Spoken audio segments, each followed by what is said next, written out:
Hey, what's going on? It's Bill Burr, and it's time for the Thursday afternoon, just before Friday, Monday morning podcast. And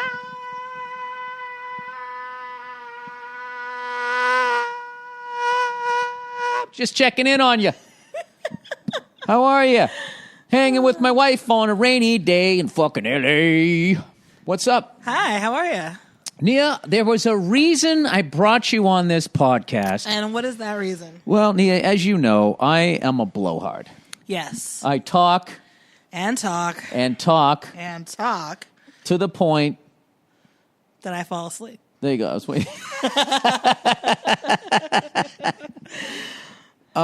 So, I actually ran into a question the other day. Believe it or not. I'm walking on air. Believe it or not. Right? That's what you said. I'm walking on air. Someone sent me a fucking question. I couldn't answer it. It blew my mind. Because even if I don't know the answer, I still fucking talk to these people. Very good. All right? That's a great song. Let me get that piece of get the piece of fuzz off your mic there. These chairs are not as comfortable as they look. Well, they're made for men. That's why. These are men chairs. I need an ottoman. These are anti-bee chairs. Okay. All right. I need an ottoman like you have. How come there's not a second ottoman for this chair? Because this is a loner's. You keep calling this a man cave. It's not a man cave. I don't call it a man cave, call actually. it a man cave. It's No, my I don't. office. I don't ever call it a man cave. I never call it that. Wow, just like that on the podcast, you're going to lie? I've never said. I always go, you can go to your office. That's what when I'm banishing you from the house. What? Nia. I didn't think that I called it a man cave. Oh, now you're backing down from it. I believe you called this gaslighting. You're making me seem like I'm crazy. Maybe I'm crazy. Anyway, so this person had a question, and it's a very delicate subject, Nia. All right, delicate like my feelings. You know, people, as much as I go on stage night after night and I try to act like I'm this tough person, if you really took the time to know me, You'd know that he was full of shit. It's true. oh, You talk so much shit. See, this is the problem. This is why people... Oh, boy. It's like people really think... It's interesting to me how well your fans think they know you. Because you have this persona on stage, and you're the angry guy, and that's certainly true. Boy, let me tell you. But you're also just so full of shit. Like, you just talk so much. Like, you're all talk. You just talk and talk and talk, but you're just full of shit because you are such a sensitive, like giving, like, you know, it's I'm a good shit. Yeah, but it's annoying because it's like you're walking around like, hey, yeah, you know, like choking the fucking microphone stand like you do. Like, it's weird. You gotta take the good with the bad. People are like, oh, God, you guys went to Paris? I bet Bill hated that. And it's like, no, it's actually like his favorite city. Oh, wow, you guys went to the beach. Oh, I bet Bill hated that. No, we actually had a good time. Like, it's just so weird. There's like this disconnect when people Can you think please do the fan again? Oh, I bet he hated that. I bet Bill hated that. That's what it is. It's always like, oh, God, I bet Bill hated that. And also, it's like anytime I post any kind of picture on Instagram, all of your fans, God love you, but all of your fans are like, oh, I bet Bill, you know, they just will find something to bring you into. It'll be like a post on my feed like, oh, Billy likes the no shoes or whatever the fuck it is. It's like, it's crazy. And what's wrong with that? I mean, nothing, but it's just annoying. Wow, all that yelling, that's all you had? I know. Kind of tape it up. I was like, I ran out of steam. You were going to knock me out. We had lunch, you know, it's rainy day. I really wanted to go take a nap right now. Sucked. And you dragged me up here. It didn't suck. I've gone 0 for 2 in that place. I know. 0 for 2. It's not bad. Everything in there is good. I just never order the good stuff. Yeah, I decided to take a risk, and it didn't quite pay off. But it was so nice to have lunch with you. I know. And then because we were eating too much food. I know. No, I wasn't talking about that. We were eating the food, and we realized we ordered too much, so we canceled one of the pizzas. Right. And you go, which pizza? Do you want to cancel? Yeah, we should have canceled my pizza. Yeah, and I didn't want to fucking offend you getting all fucking pizza me too'd if I say abusing my white male privilege by saying, let's just get the simple sausage one. Mm-hmm. Yeah, you had to go with the fucking Wiener Schnitzel, whatever the hell you got. Yeah.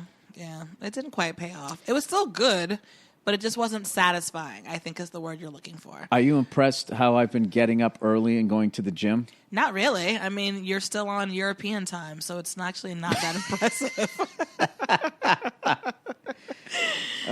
We'll be right back with Searching for a Compliment. Am I impressed with you for being like still jet lagged? No, that's not impressive. Maybe, you know what? It has nothing to do with me being jet lagged. Okay. Because you snore like a fucking offensive lineman. Oh, here we go on the snoring thing.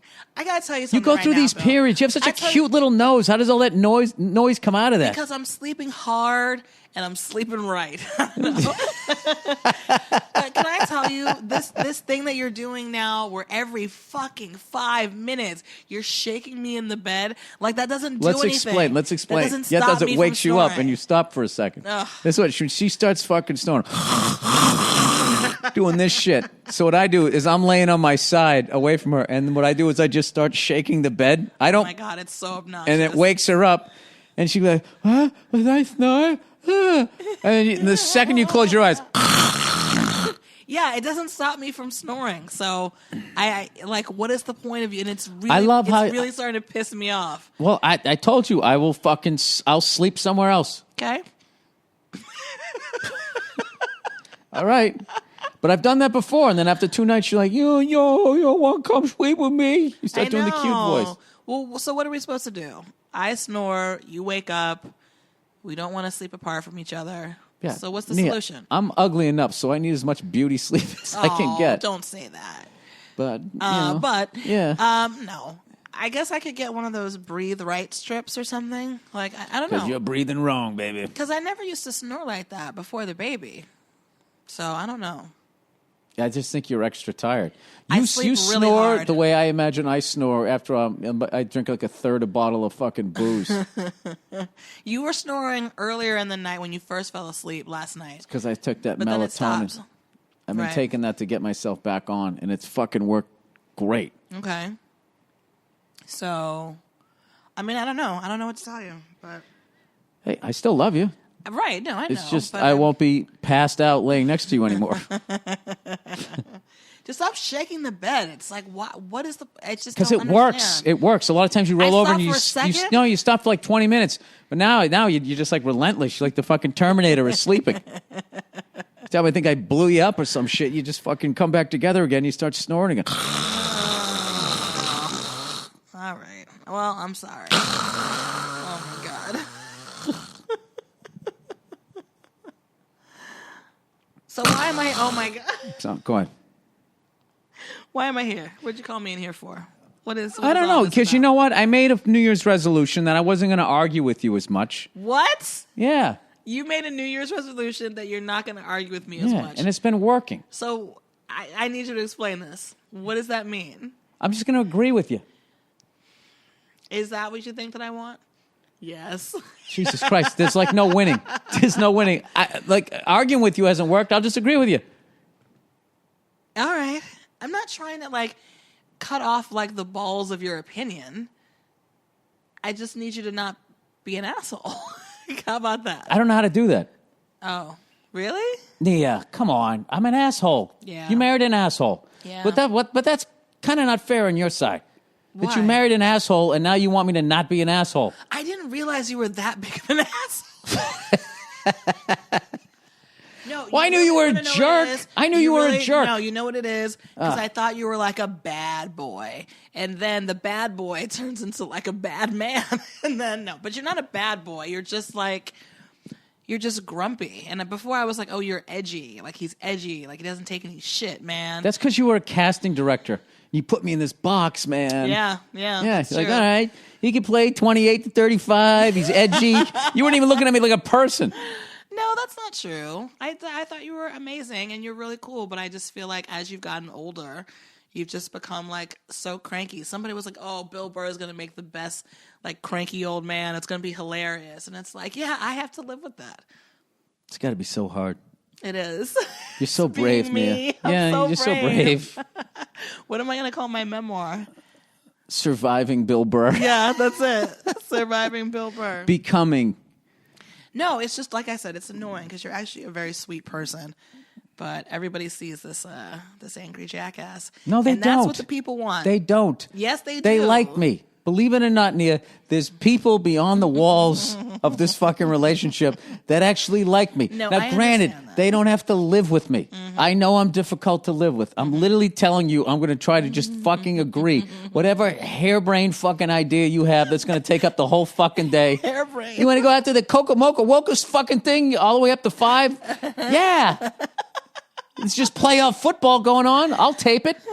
You did not tape my games while I was away. I thought I taped I them tape all your Kardashian horse shit whenever you ask me to. I've never Did you asked tape you to Sebastian? tape Did you tape anything. Sebastian No, on the I fucking did. news story? You missed that too. I forgot. Cause I get caught up with the baby and shit and I forget. But I really thought that I taped all your games while you were gone. Because I sat there when I searched one, the other two came up. So I was like, oh great, record. Dude, Boom, Sebastian done. was on like the fucking NBC nightly news. I know. Eddie was walking around the Comedy Store talking about the history of I'm plays. sure it's online, Bill. We can find it online. But yes, I did forget to DVR it, so I apologize for that. Yeah, boy.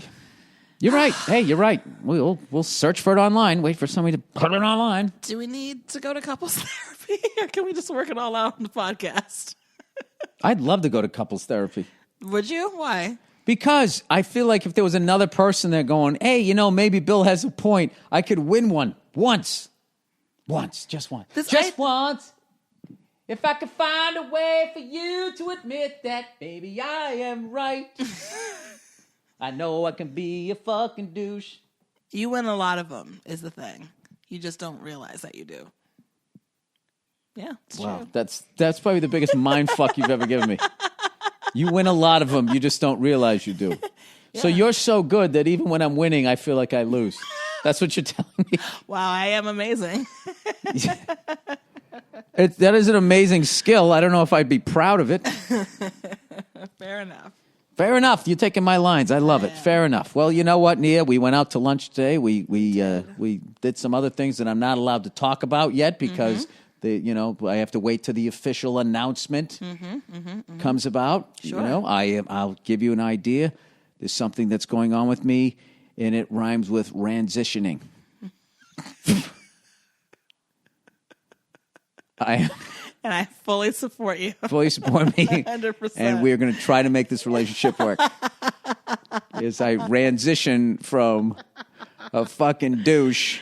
No, it was. What if I very loved you nice so day. much I transitioned to a woman that enjoyed the Kardashians? That's not what I want in my life. That's not what I want. go with Clyde. Just cry. I think she'll say cry. It's so weird. I watch that show, but I hate them. It's such a weird thing. Am I hate watching it, do you think? I don't know what you're doing. I don't believe in hate watching. I think that's so juvenile and ridiculous. That's probably some sort of there's probably at some point you'll be able to get in trouble with that on social media. I'm sure. Nia Renee Hill accused of hate watching. I don't recall hate watching, but if I did hate watch, I'd apologize to the producers of those shows. But I'm on my phone, and I'm just kind of in and out. I don't even really know what's going on, but it's just there, and they're talking at me, and I don't know. I don't have a good explanation for it. It is what it is. You know what, Nia? If you enjoy that show, God damn it, you watch it, okay? And I enjoy other terrible reality shows. So, what's your top 3 terrible reality shows? Currently, it's Vanderpump Rules, Real Housewives. I don't mind Vanderpump Rules. You don't? Yeah. Yeah, you like those kids. I know, it's just something I don't understand how you get a job at a restaurant and your manager becomes your life coach. There's just something hilarious about that to me. Yeah, she's like the mother figure. But it's just a young Yeah, and as far as I can tell, is she married? Is she married? She's been married for the longest time. Oh, she has kids is. of her own. Her kids are grown up. Okay. And she owns these businesses. And then she employs these young, beautiful fame whores and deals with all their drama. So the skinny dude who cried you're firing me? James. Wait a minute. Mm-hmm. You're firing me? Mm-hmm. Wait a minute. You're firing me? Yes. Wait a minute. I love that she stuck to her guns. She did. That kid's a mess. That kid's a mess. He deserves to be fired. Wait a minute. He needs to get his life together. You're firing me. You gotta say it with a British accent. I don't even know if that happened. It just seemed like it was the longest I've ever seen somebody. He had no argument. He just kept, I don't know. That's what it felt like he was saying. So they let that guy go. Mm-hmm. He's fired off the show. For what? Not off the show. He's still on the show. He's just because he gets really drunk and he says really nasty things to the people that work there, namely the girls. And he's always like, "You a fat whore," and like just a fucking asshole. Oh, it's fucking great. I love that guy. Don't fire him. And then the other guy, Jax, right? Mm-hmm. I was hoping he was going to get that job at the hockey club. Yeah, right. His the whole thing with that he was going to tweet, he was going to do social media for like a minor league Florida-based hockey team. So what kind of bullshit job is that? That's a job great that doesn't exist. What kind of job is that? To tweet for them? In what way? Got a game coming up. Like, that's really... No, what else are you going to do for that? Run their Instagram account? Yeah, you're generating excitement. Uh-huh. Yeah, if there's fights and there's good hits and it seems like a good game and people want to come out to buy tickets and spend money, yeah, that's what you do. Okay. Well, Jesus Christ, Neil, you can follow restaurants on Instagram. I just started following this amazing cheese board account. And you're making fun of this guy with a hockey team? There's somebody running a cheese board account. Oh, my God, it's amazing. Ain't too proud to Meg, because her name is Megan. Oh, I thought that was kind of cheese. I was like, Meg. Oh, it's incredible. Munster cheese. What other cheeses begin? Name a cheese that begins with M. Munster, okay. Now you're the second person on the Family Feud. You got to come up with another one. What do you got? Oh, mild cheddar. Oh, mild cheddar? Bang. Wait, why is that a bang? Because the cheese, it's got to be... mild cheddar. No, that's a kind of cheddar. Cheddar's C. I don't know. You got something else? Monterey Jack. Monterey Jack! Bang! Let's see how many family members you can go to. All right, we asked 100 people to name a cheese that begins with M. We got... Manchego. Show me Manchego! Bing! That's fucking unbelievable. I love cheese. All right. Cheese. This is fucking amazing. All right. Family number 4. Okay, we're talking cheese. Begins with an M. That's a lovely necklace you have there. Thank you. Richard Dawson, give me a kiss. All right. We need a cheese that begins with M, or the Sullivan family has a chance to steal. What do you got? I'm going to go with... You got one strike with the mild cheese. I honestly don't know any other cheeses that begin with M. Oh, come on, give me a guess. In 3, 2, 1. Montebello. I do the Steve Harvey. I don't know. I asked you to name a cheese that begins with M, and you said Montebello. I got nothing. Show me Montebello. I got nothing. Dude, that's amazing that you could do that. Munster is all I had. Mm-hmm. That's why I married you, because you know all the cheeses. That's right. Ba-da-ba, ba-ba-da-ba-da-ba. All right. What do you want? You want me to read the advertising, and then we'll do the question, all right? Sure. Oh, MeUndies, cutting the fucking cheese. Do, MeUndies, shit down to your knees. Running down your fucking tighty whities. It would be better if you had MeUndies. It'd cradle that shit and no one would know. And your balls would feel nice and soft and a little warm. Sorry. Wait, can I interject real quick? Sure. MeUndies sent us some onesies, and they are the most comfortable, soft things ever, and I truly love them. And this is not a part of what they asked us to read, but like, no, I just want to say thank you, MeUndies, for the onesies. And everyone, I never got my onesie. You did. I put it on your side of the bed. I don't know what happened to it. Yeah, what happened to it? Okay. Are you gonna wear it? Can we take a picture?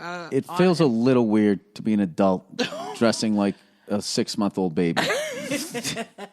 It's so comfortable. Let's like. Can you talk to Michael just a little more? Put it on, and we'll take a picture, and we'll post it on Instagram, and we'll do #MeUndies, #ad. #SpawnCon. Do you know what SpawnCon is? Nope. Sponsored content. Oh. Mm-hmm. I'll tell you what. I'm just going to read this article. This ad here. That's what I'm going to do. All right? No, I'm going to agree with you. Hey, Neil, that sounds like a great idea. No, 2019, Billy Burr. He's got no opinions. Yeah. All right. Valentine's Day is right around the corner. What are you going to get me? Why don't you fucking take me out this year? Steak and a blowjob. Please, Nene. Rather than spending all that money going out to fancy restaurants, why not just hang in your underwear all night long, courtesy of MeUndies? They got that little trap door in the MeUndies so I can bang you from behind. Talk about why MeUndies are the best underwear. Feel free to improvise. All right. Here we go. I love fucking my wife in MeUnsie onesies. All right? I'm a minute man. I'm done in 1 minute. The whole thing it all works. MeUnsie onesie minute mans. Get it done before 8 p.m. 7 minutes is fair. Is that what I am? 7 minutes is a great number. I feel like that's fine. You know what I mean? It's like fine? I'm not trying to get banged like for hours on end. It's like, who has time? Well, here's one for you. Don't do any work. You're just fucking laying there. I'm up there like a fucking jackhammer. What does? How many fucking minutes I got to do? Can you do plank for 7 minutes? Because that's what the fuck I have to do. I got to get up off you and drop it down. Yeah, you're not one of those cuddlers. You're like, get away from me. Come back. Get away from me. Come back. I feel like a fucking astronaut. Spinning around with one of those little rubber balls there. MeUndies uses the coveted modal fabric, which is 3 times softer than cotton. Yes, that's why that onesie was so comfortable. Thank you. Mm-hmm. The fabric generally feels like actual heaven against your skin. This person must have had a near-death experience where God came down and tickled his little privates there. Oh, my God, I need an underwear that feels like the hand of God welcoming my balls to the pearly gates, only to say, your work is not finished.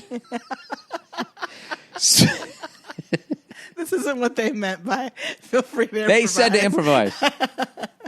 Speaking of Prince, it's a segue. This V-Day, this V-Day season, MeUndies will be releasing a new print every Tuesday. A heart shaped like a dick. How does that work? No. That means you and your loved ones can chill in matching prints for V-Day and play the game of how long can we keep these on? Oh, my goodness. MeUndies.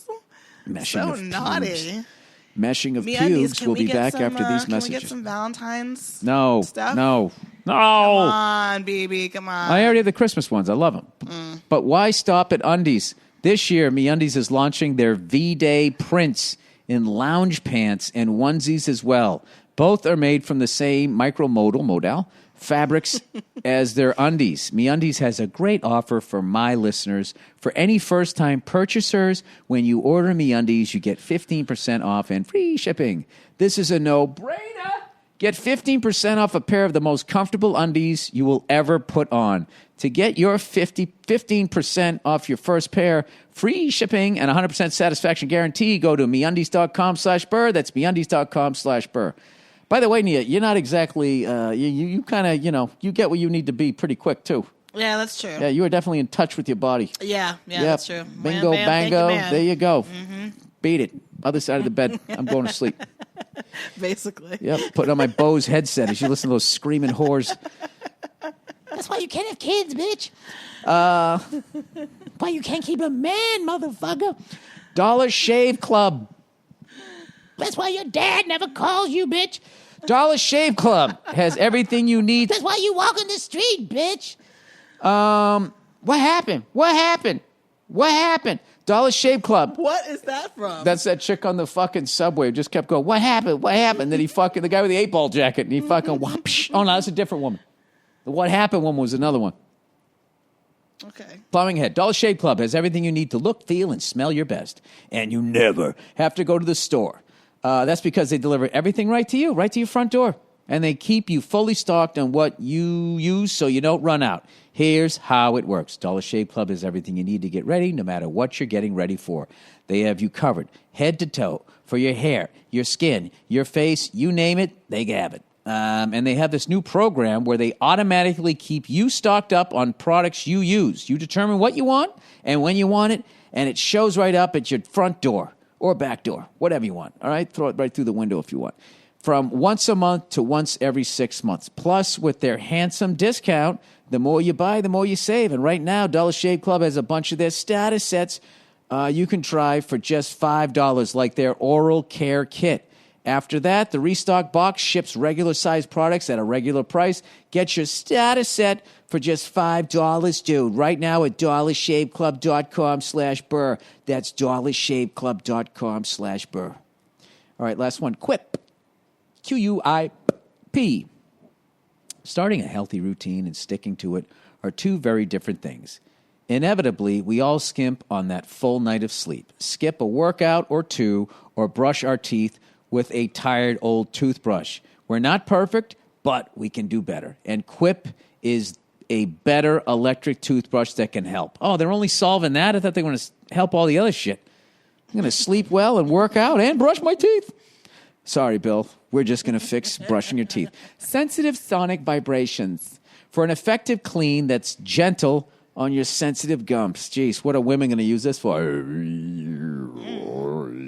Brush heads are automatically delivered on a dentist-recommended schedule. Which dentist? Do I know this guy? Can I see his credentials? Every 3 months for just $5. Your friendly reminder when it's time for a refresh and to stay committed to your own oral health. 75% of us use old, worn-out bristles that are ineffective. Quip is one of the first electric toothbrushes accepted by the American Dental Association. They are backed by over 25,000 dental professionals. Geez, you thought being a comedian was fucking competitive. There's 25,000. There's 25 dental professionals out there who just agree with this. Yeah. If you get all the ones that disagreed, I mean, I'm surprised they're not out there shooting each other like drug dealers. And they have thousands shoot each other with Novocaine. No? Sorry. And they have thousands of verified 5-star reviews. Over 1 million happy, healthy mouths do too. Quip starts just $25. And if you go to getquip, GETQUIP.com/Burr right now, you can get your first refill pack for free. That's your first refill pack for free at GETQUIP.com/Burr. There it is. All right. And lastly, but not leastly, I love when you do the podcast, Nia. Oh, thank you. It's great. You're funny. You kill it. Always. Girlfriend won't lose weight. Dear Billy, not so fat. This is from the other day. Okay. It's a very delicate situation. Yeah, all right.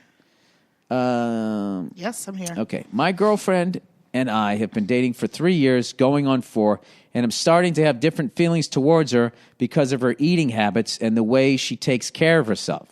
Since I met her several years ago, she kind of had a weight thing that was noticeable, but didn't think anything of it because I thought she would get on some sort of kick of wanting to lose some weight in the years to come.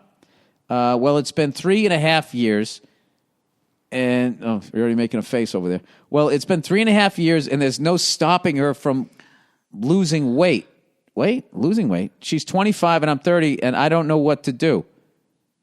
She loves the sweets. He meant gaining weight. She loves the sweets and is not a fan of running because it hurts her feet. Hell, Bill, I love her, but I don't want to spend my early 30s miserable in a relationship with someone who doesn't want to take care of herself. Thanks, and go fuck yourself. Now, what does he say to her? First of all, motherfucker, you fell in love with her when she was a little thick.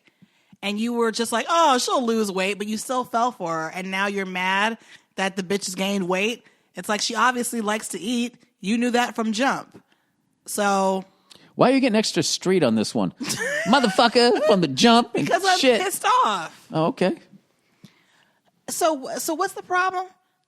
She won't. She just keeps gaining weight. Bitch be getting fat. And all right, Bill. PHAT. All right. Am I in it? Am I in the club? No, you're not in it.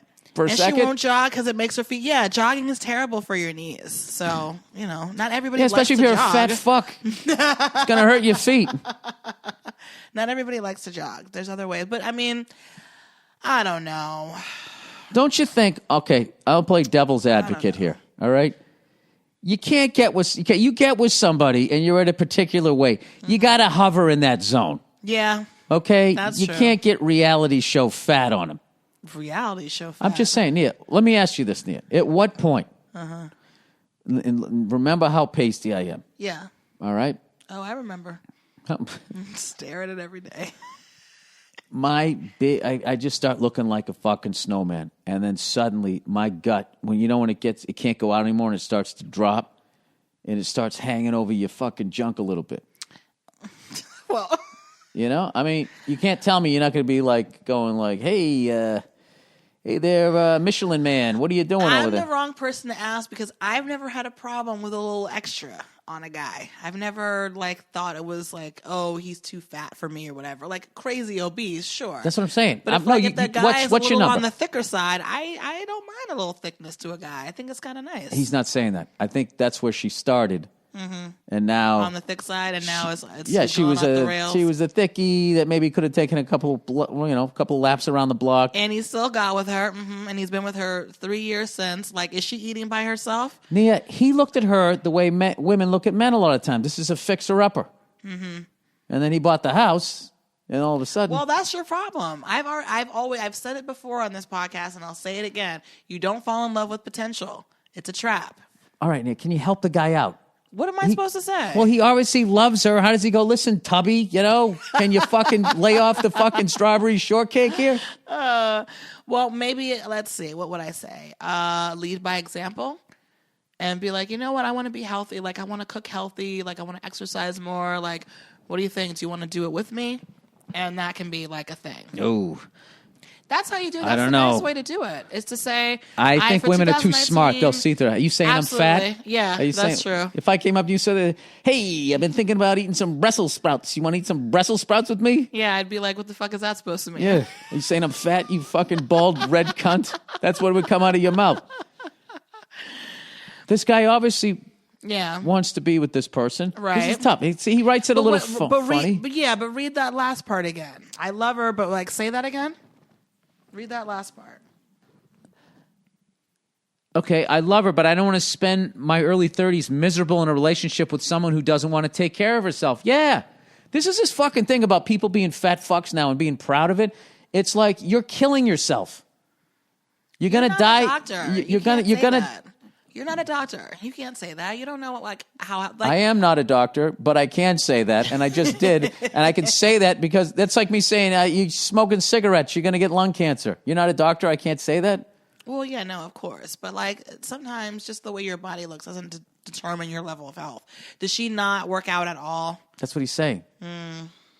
She's sitting there and she's eating and she's getting fatter and fatter. That's not fair to the other person, Neil. I know, but you know what? Sometimes it's not about the other person. Sometimes you're going through something. Sometimes you just want to fucking For fucking eat. 2 years? Sometimes you don't want to think about dieting and exercising all the time and being caught in that circle of constantly like, I need to diet, I need to exercise, I need to diet. Like that. No, you need to learn how to eat. Well, maybe that's not something that she feels like doing right now. I feel like I'm talking about myself because I want to lose weight. I've been trying to lose this baby weight, but like sometimes I just you look don't great. want. This isn't about you. It's about this person. You're self-centered. I feel like it's about me.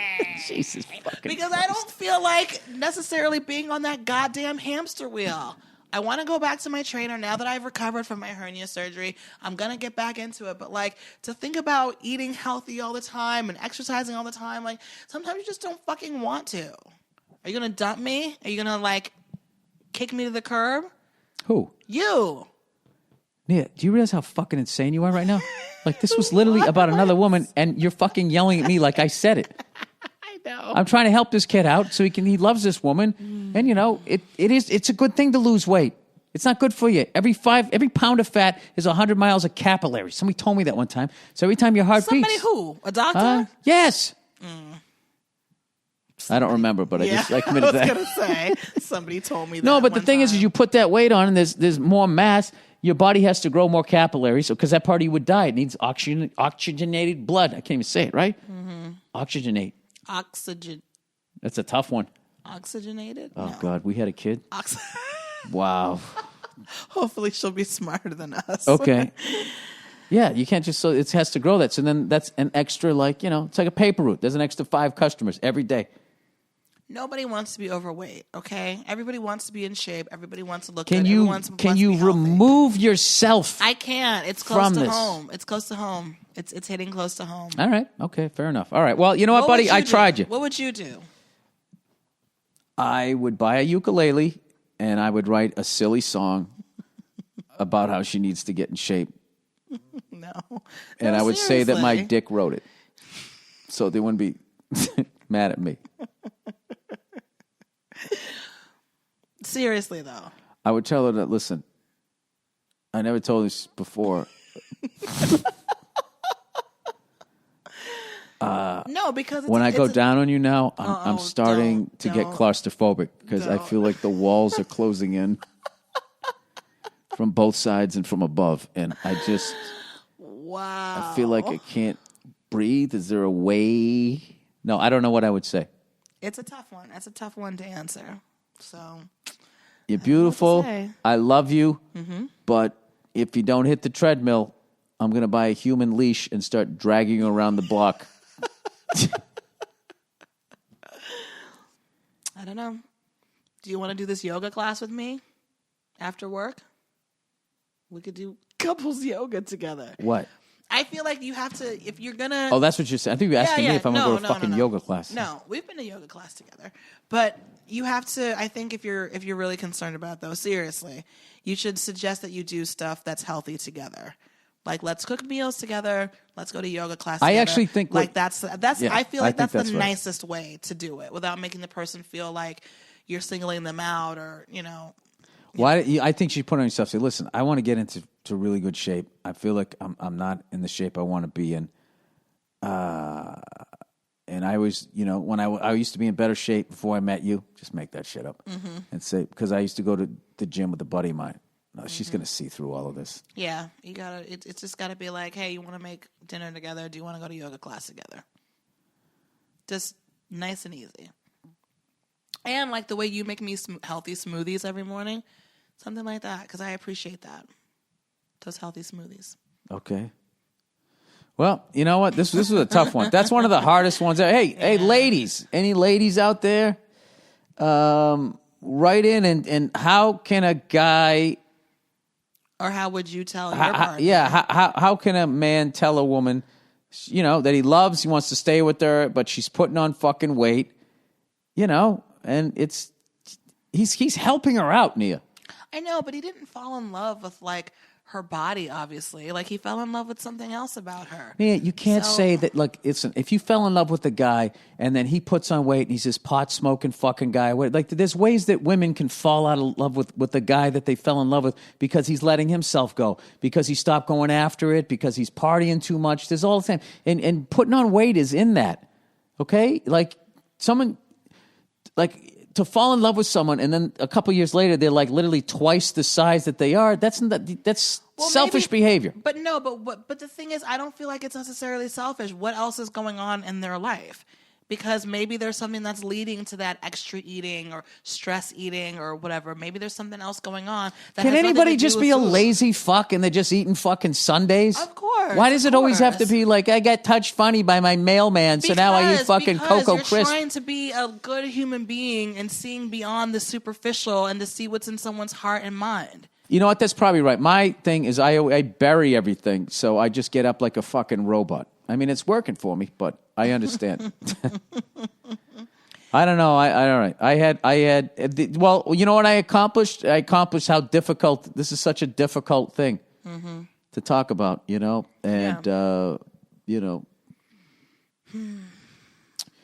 bitches be getting fat. I don't know what to tell you. Shut up. I'm joking. All right, there you go, Nia. I think you look beautiful. I've been trying to bang you for like a fucking since I came back from Europe. Tried all my smooth lines. Like, can you do something about this over here? How about a little attaboy over here? You've been grabbing me in restaurants and things like that. Yeah, I have. You've been manhandling me. Yep. You've been coming up behind me in the kitchen, that type of thing. Yep. I'll give it to you. Hey, not today. Nia, do me a favor. Don't put yourself out, all right? Find it in your fucking heart. Why? According to you, I don't do anything. I just lie there and just take it and don't participate. I'm sorry. On any level. I believe you shit on me first. What do you mean? You criticized my performance first. I got defensive, and I How say did I that. criticize Nia, your you're a performance? fucking animal in bed. I never said that you weren't. Thank All right. you. Well, there you go. Well, stop acting like I'm not fucking doing something for you. You're doing a lot for me. You're doing a lot for me right now, baby. Oh, Nia. You know something? Bill. You know what? You're not as complex as you like to act, okay? You don't think I'm running around in there, but I'm in there. I'm between those ears. Oh. Yeah. Great comeback, Nia. That's all I got. That's it. All right, jerk face. Thanks for hanging out with me. Thanks for having me. Oh, we got to bring up William Stephenson. Oh. Sad thing here. After all the laughs, another great comic, another great friend, and just somebody who I must have done. I feel like I did a million shows with William Stephenson. Unfortunately, he passed away, I believe it was on Monday of this week. And I'm going to miss that guy. Funny. We used to have so many running jokes because we always used to do late night shows in New York City. And I remember that stupid McDonald's thing came out. Ba-da-ba-ba-ba, I'm loving it. Mm-hmm. And we would just come in, and every time we would sing something different, ba-da-ba-ba-ba, I'm fucking it, or just something stupid. And it would just always make us laugh. We would always do it on, like, the third show when there was, like, half the fucking room was full. And you know what? I got to find it. I have a great picture of me and him back when I had hair, and Greg Giraldo. Mm-hmm. You know? It's probably a sad photo. I guess I'm next, huh? In that photo. Jesus Christ. Jesus. That. Well, that's how it works, Nia. You know, it's like a forest fire. Okay, you burn down a redhead, and all of a sudden, some brunettes grow. All right, so rest in peace, William. Absolutely. You're one of the greats, and definitely going to miss you. And thank you to the Comedy Cellar and all those clubs that I got to work with them in. He was just he was the best host. You know, he used to host the shows. He was the fucking best, and I never heard him say a bad word about anybody. So, and he was a hell of a musician too. Mm-hmm. Played the piano. Yeah, you told me that. I didn't know that. Oh man, I got to know him when he was a guest on Tough Crowd quite a few times. He used to do, but I didn't know that he played music too. Oh yeah, Jeff Ross used to go on stage with him, and he would play this really cool, perfect accompaniment music when Jeff used to do his poems. Mm-hmm. Right. You know, and it worked great, and they had so much fun together on stage. Which is, I got to be honest with you, when I was watching Bumpin' Mics with Jeff and Dave Attell, it reminded me of that. And I got to tell you, there's something about, I don't know, there is something about that, two comics going on stage, watching them have fun. Mm-hmm. And you end up seeing, like, I've never seen Dave, like, smile as much as that. It's been great to watch. So, anyways, rest in peace, William Stephenson, another great comic gone. So anyways, that's the podcast. You guys have a great weekend. Enjoy the music, and there'll be another half hour of a greatest hit Thursday afternoon just before Friday, Monday morning podcast to follow this another 30 minutes. All right? That's it. Hit the treadmill, you son of bitches. I don't mind stealing bread from the mouths of decadence,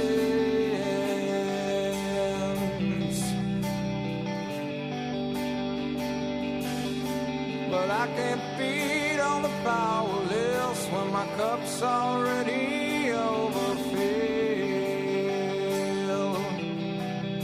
Yeah, but it's on the table, the fire's cooking, and the farming babies with slaves are working. The blood is on the table and the mouths are choking. But I'm going hungry. I don't mind. Hey, what's going on? It's Bill Burr, and it's the Monday Morning Podcast for Monday, January 17th, 2011, that I'm actually doing Tuesday morning. Tuesday fucking morning. And I know why a lot of you think I am. You probably thought I was grieving for an extra 24 hours because the Patriots lost to the fucking hated green cunt Jets. Actually, no, I was in Atlantic City. And, you know, I didn't bring the podcast, all the fucking equipment back. I came into New York on fucking Tuesday. I didn't want to be lugging that shit around and then lug it down there. And like an asshole, I didn't realize I had a 6 o'clock in the evening flight. I'm kind of famous for that. I never know when my flights leave. I'm always like, yeah, I think I leave around 10 a.m. And then I find out it's 6 a.m. as I'm sitting at a bar drinking at 3 in the morning. And then I go, oh, fuck, well, there's no reason to go to bed now, is there? Anyway, so let's get down to brass fucking tacks here. This is going to kill me. Out of all the podcasts that I've done for the last, I'm just loving how excited the Jets fans are right now. I know they're sitting there with their fucking ear cupped right up to the goddamn speaker Probably giving their fucking boss the finger. Fuck you, motherfucker. I was waiting all season for this. There's a big fucking crow laying on his plate, and I'm going to watch him eat every goddamn fucking bite and the feathers. Yeah, out of all the podcasts I've had to do, this is going to be one of the toughest ones, toughest things I'm ever going to have to say. Congratulations to the New York Jets, their organization, and their fans. You fucking deserved it. You went up there, you were talking shit, and you fucking won the game. And that's it. You won it. You won the fucking game. And this is what I think happened during the game. I thought both teams came out. There was so much fucking hype before that game. And I, as always, was a nervous Nelly all week. You know, as much shit as I talk about the Jets and shit, if you notice when they play the Patriots, I never claim that we're going to win. Remember that? Remember when the 45-3 game? Remember that before? And I was going, I got a bad feeling, man. That's from being a Boston sports fan pre-winning championships. I just always, I'm waiting for the misery. And I was getting into, and this is another thing that I didn't like. I didn't like that everyone was saying the Patriots were going to win, and everyone was saying that. I got to the airport. You know, this is me going to New York. I go to the airport. Patriots are on the cover of Sports Illustrated. And I know people go, oh, the fucking jinx. You know, the Sports Illustrated jinx. You ever think that maybe they just don't know how to pick a winner? You ever think maybe that's their fucking problem? I saw that, and then I was watching a little bit of ESPN. The only thing I liked was the Jets were talking shit, and I was like, I hope they keep doing this. Just keep doing this, and I hope they get off the plane wearing fatigues like the fucking Miami Hurricanes. That's what I was hoping. But I was talking to Verzi, my gambling buddy, and he was putting money on the Patriots. And when he saw when Rex Ryan said, you know, it's going to be me versus Belichick, he texted me and was going, dude, it's over. It's over. Why would he do that? That's the dumbest fucking thing to say, but blah, blah, blah, blah, blah. And I don't know. You guys won't believe me if I tell you. The whole week I was going, look, dude, our defense sucks. And I've been saying that all fucking year. And he's going, no, dude, it's just like the Giants when the Giants went on their fucking run. No, it isn't. It isn't. And then he said something else. He goes, well, don't worry. I go, dude, we let up like 24 to 26 points a fucking game for 2/3 of the season. We're starting 4 fucking rookies. And he goes, yeah, but dude, you scored like 35 points a game.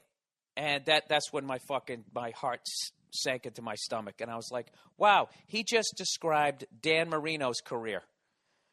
How are we going to win the Super Bowl? We don't have a defense. Don't worry.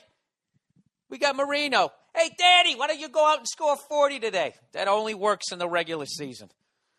So I was like, look, all they got to do, if they establish the run, we're fucked.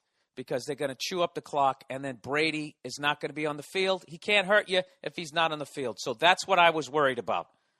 I was hoping we were going to rape the Jets, but I was worried that if they got their running game going, if LT started fucking running, we were going to be in trouble. Okay? Because I didn't buy into the fucking hype where it's like, wow, this is what we did the last time. Yeah, but the time before, we lost. All right? It's not that we lost 28-14 5 fucking years ago. We lost like 4 months ago. So this is honestly in my heart of hearts what I think happened. The Patriots came out and they picked up right where they let off. And then Brady threw arguably the worst pass of his career. And I think the Patriots just got spooked. They were stunned.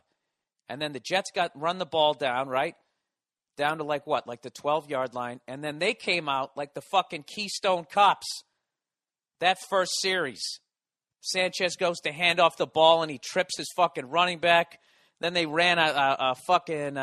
I blocked so much of this game out because of the pain of watching the Patriots lose. But some sort of sweep.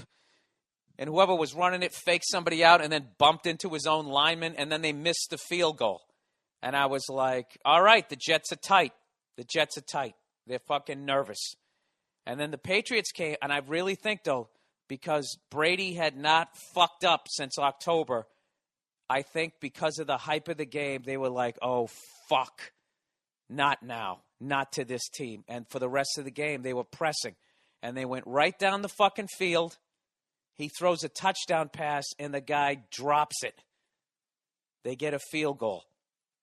And then I just feel like the rest of the game, they were playing in panic mode. Like they were up 3-0, and they were playing. Well, our defense sucks. It sucks.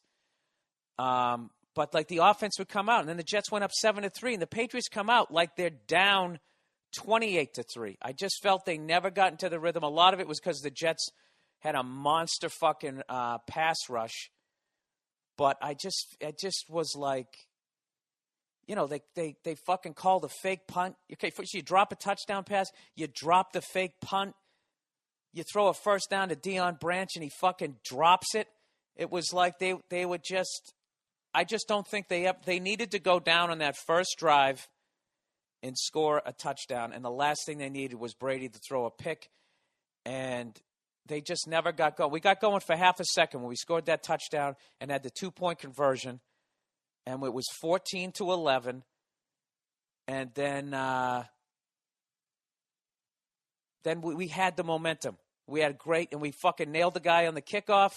And I'm like, okay, our defense has to pull one out of their ass here and fucking clamp them down, and we have to get the ball back. And it was a moment that was the moment in the game.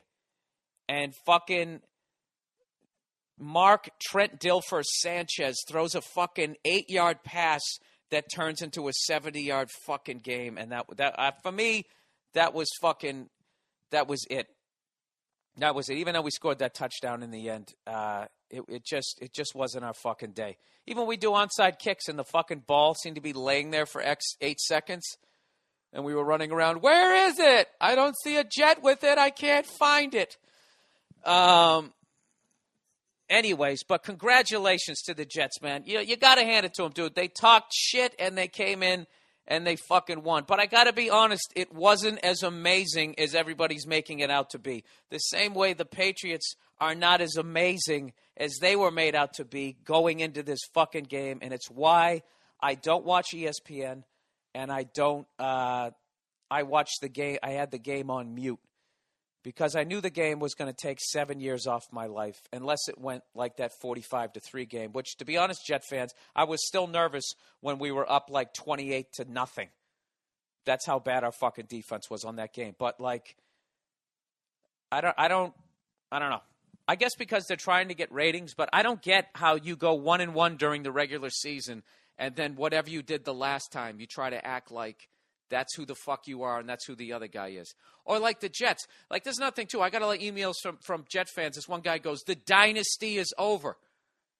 And it's like, dude, we haven't won a Super Bowl since 2004. It's been over for 7 fucking years. The dynasty ended when Teddy Bruschi had that fucking mild stroke or seizure or whatever he had. That was the end of it. And then we lost a few guys. We were never quite the same. But the thing is that's been the same has been Belichick and Brady. So people are acting like they're beating this Super Bowl team. This is the team that got raped by the Ravens last year, first round of the fucking playoffs. And, so I don't know. So whatever. Congratulations. I still have yet to be proven wrong about the Jets, though. Okay? If you guys remember, because people forget what I said, they said they were going to win the fucking Super Bowl, and they talked all this fucking shit. All they have achieved at this point is getting back to the game that they lost last year. So, but, whatever. My team's out of it, so I'm done being a cunt. So, whatever. Good luck, Jet fans. You got a 42-year monkey on your back. I know what that's like times 2. Plus fucking 4 years, 2 years or whatever it was, 86 fucking years. So good luck to you. This is the thing. Let me give you the backstory. I was watching this game by myself at the Borgata in Atlantic City, by myself with the mute on the game because I can't. When games are that big, I can't handle any sort of comment that I consider moronic. Because at one point, Deion Branch caught a ball, and he was all amped up, and he was yelling over the Jets sidelines. And I unhit mute, and I hear Phil Simms going, Deion Branch, and he's yelling at Rex Ryan. I don't know why he'd be doing that. Yeah, why would he? Why would he? Why would he yell at that guy who's been talking shit, saying that the Patriots aren't a good team, and people on their team are calling Brady an asshole? Yeah, why do you think there would be some sort of chatter, Phil Simms? Did you play your entire career with the Bose headphones on? You fucking, drove me nuts. So I had to fucking hit mute. I had to hit mute, and it was fucking brutal. And I texted Verzi at halftime. This was another turning point at halftime. Okay, first of all, what the fuck? We gave the goddamn Jets the ball on our own 48 or 30-yard line 4 fucking times in the first half. The fact that we weren't down like 28-3 at the half was a minor miracle, and the defense actually was stepping up in that half. But, you know, I knew it was going to come down to the fucking defense because I know a lot of Patriot fans think it was the fucking offense. But the offense is entitled to have a bad day, to struggle every once in a fucking blue moon. Okay? That's when the defense has to step it up, and we just did not have a defense that could do that. Okay? If the defense could have stepped it up and got some 3-and-outs, Brady and them, they would have got into a rhythm. We just couldn't get into a fucking rhythm because our defense has been like room temperature butter all fucking year. So anyways, when we got that personal foul call, that undisciplined play that like the San Diego Chargers would do back in the day, I was just like, I hate to say it, I was like, this fucking game is over. You know, I still watched because I can't bail on my fucking team. I still watched, but I was just like, this fucking game is over. Like, they have completely been rattled by the Jets. They're completely out of their fucking game plan. And they're playing like an inexperienced fucking team. And I texted Paul Verzi, and I wrote, I fucking, and then in capital letters, told you. We had this big debate. I was working down the Comedy Cellar Friday night, getting ready for my big shows with Dave Attell, Jim Brewer, and Jim Norton down at the Borgata. So I didn't want to be the weak link on that fucking gigantic comedy show. So I was doing my shit around the city, and Verzi gave me a ride home. And he was going, dude, it's going to be a bloodbath. I'm telling you, it's going to be a fucking bloodbath. And I was going, Paul, our defense sucks. All they got to do is run the ball. But that you know what's funny is that didn't even neither thing that we said happened. I thought the Jets were really going to establish the fucking run and chew up the clock. That's what I thought was going to happen. And no way, shape, or form did I think Tom Brady was going to have that bad of a game. I mean, dude, they were fucking off. Did you see that one play where Gronkowski, he's running a go pattern and Brady throws an out? It was just like, what the fuck is going? They were completely rattled, and I don't know if I think it was the interception / all the shit talking the Jets were doing. I think that they wanted to beat him that fucking bad that when he fucked up with that fucking Jesus Christ. I mean, that thing was like if Rex Grossman made an instructional video on how to throw whatever that pass was. It wasn't a fucking screen pass. I don't know what it was. It was just, oh my God. It was just like, I remember he picked it up and I was like, oh no, not now. Not this week. Not to this fucking team. So I have to go down. This is the funny thing. This is the funniest thing about all of this. I've talked so much shit about the Jets this year. Last week, the Jets lose to the fucking Colts, yet win the fucking game, which is why I think the Jets could win. Because when you win a championship, not only are you good, but you have that stepped-in shit luck. The tuck rule. What the fuck was that, right? All right, fuck it. Give us the ball back. Yay, we win. The helmet catch. And with the Jets, you have the Colts calling timeout with 29 seconds left. You know, just in case we get the ball back with 5.5 seconds left, I think we'll call the timeout here and have mediocre Mark Sanchez with the fucking deer in the headlights. Give him a nice minute to chill out, gather his thought, and give Rex an opportunity to give him the next 3 plays so he can chill out. Next play, 18-yard completion, game over. You got to have that stepped and shit luck. And I just feel like the Jets have that. They have that, oh, my God, we're going to lose this game, and then somebody hits somebody out of bounds for no fucking reason. Oh, wait a minute, we just got a first down. So, I don't know. This should be a great fucking game this week. All right? And I love, being a Jet hater, I love that the Jets beat Pittsburgh the last time, and that the game is in Pittsburgh, and that Palomalu is playing this week. And I love that ESPN will probably hype the shit out of the Jets. That's what I'm hoping. So anyway, so I'm sitting there. Let's get to the misery now. The misery of my fucking life that day. So I'm sitting there, okay, on one of the most unbelievable fucking weekends I've ever done in comedy. Like, I got to work with Jim Norton, Jim Brewer, and Dave Attell. Myself, we were all on the same show at the Borgata. We played a 2,100-seater or 20, whatever, the fucking big one. And we sold it out 3 fucking times. And I was just sitting there thinking, like, how fucking amazing. First of all, I had not seen Jim. Let's go through the lineup here. I had not seen Jim Norton do stand-up, a headlining set, since before the Opie and Anthony virus tours. That's how fucking long it's been, because me and him came up together. So when I started headlining, he started headlining. And he actually blew up before most of us from our graduating class. He got on the Opie and Anthony show pre that whole scandal in the church. He was already headlining. So I never got to work with him. So he opened the show. So and I was going on next. So I got to stand there every fucking night watching him work, watching him switch some jokes around, and absolutely killing. He was fucking hilarious. He's got this bit on that new show, Hoarders, that fucking killed me every night. And it was fucking awesome. Because, I do the road. I do it, when I go out, I go with DeRose, I go with Verzi. But I don't get to work with any of my peers, like the guys that I started out with anymore. And then on top of that, then I had Brewer and Attell. And those were the guys when I came down from Boston and I was this fucking nerd new comic. And I'd be in the back of the Boston Comedy Club with, like, my backpack. I swear to God I had a backpack, right? Because I would walk around, on the subway, and I had all my shit in there, my comedy notebook, just in case comedy inspiration hit me. I was a total fucking nerd. And I used to sit at the back of the Boston Comedy Club, which they should make a fucking movie about that place. It was the rawest, most intimidating fucking room I ever went into. In a lot of ways, it was worse. I did the Apollo one time. It was worse than that.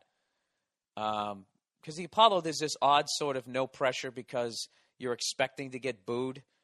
Still, you don't want to get booed. But if you get booed, the amount of people, they booed like Lauryn Hill, like famous superstars have gotten booed. So it's not that bad. But like the way the Boston Comedy Club was run back in the day was completely opposite to all the other comedy clubs that at least in my experience, like this is how they would do it.